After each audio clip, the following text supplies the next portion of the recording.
Sarah had always been skeptical about ghost stories, but when her best friend dared her to open locker 666, her curiosity got the better of her. The hallway was unusually quiet that day, and as she approached the infamous locker, the lights above flickered briefly.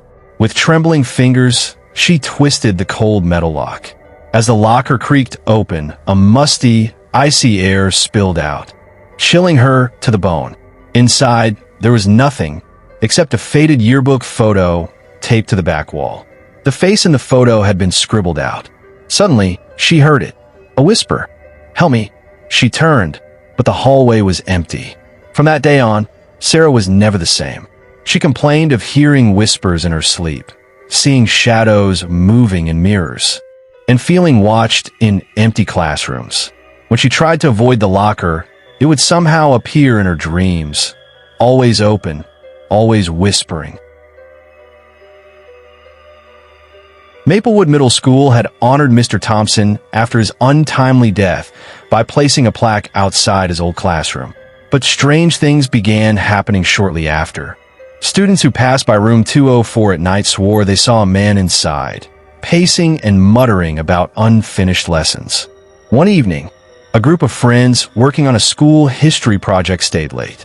Around 9 p.m., the chalkboard began writing by itself. "Remember me." The temperature dropped. Desks creaked. The classroom door slammed shut, and they could hear Mr. Thompson's voice repeating the same lesson over and over.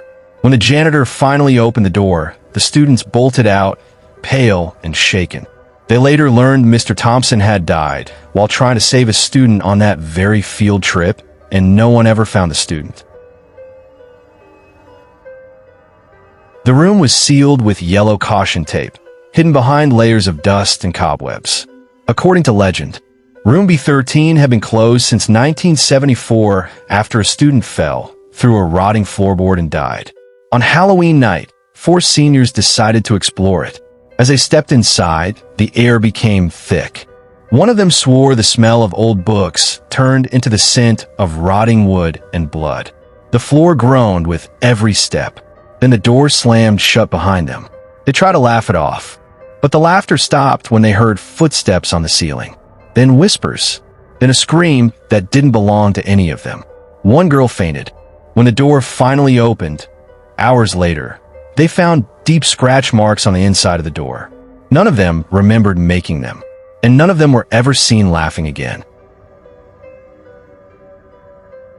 Crestview High's bell tower was sealed decades ago.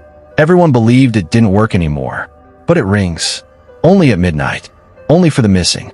A group of students with a YouTube ghost hunting channel snuck in one night.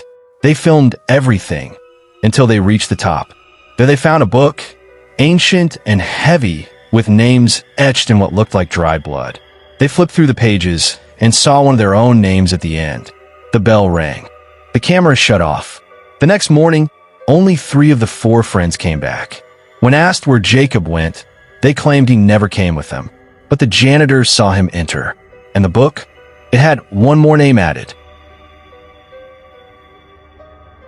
Jake was Ridgefield High's rising football star. But after seeing the ghostly figure on the field, everything changed. He couldn't sleep. He kept hearing a voice whispering, "Play for me." He stayed after practice one evening to face whatever it was. Fog began to roll in unnaturally fast, blanketing the field. As he stepped to the 50-yard line, the lights shut off. In the darkness, he saw him, the ghost. The uniform was torn, the helmet cracked, and his eyes glowed faintly. Jake heard the voice again, "Don't make my mistake." Then the figure pointed at the scoreboard. It flashed the date of a game from 10 years ago, the night the former player died in a violent collision. Jake ran, but the bruises on his arms the next morning told a different story. Something had grabbed him. Emily loved books more than people. She often stayed late in the school library. But that changed the night she opened the wrong book.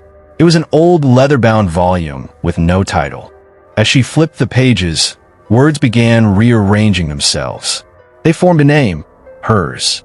Then, behind the shelves, she heard it. Her name, whispered slowly, over and over.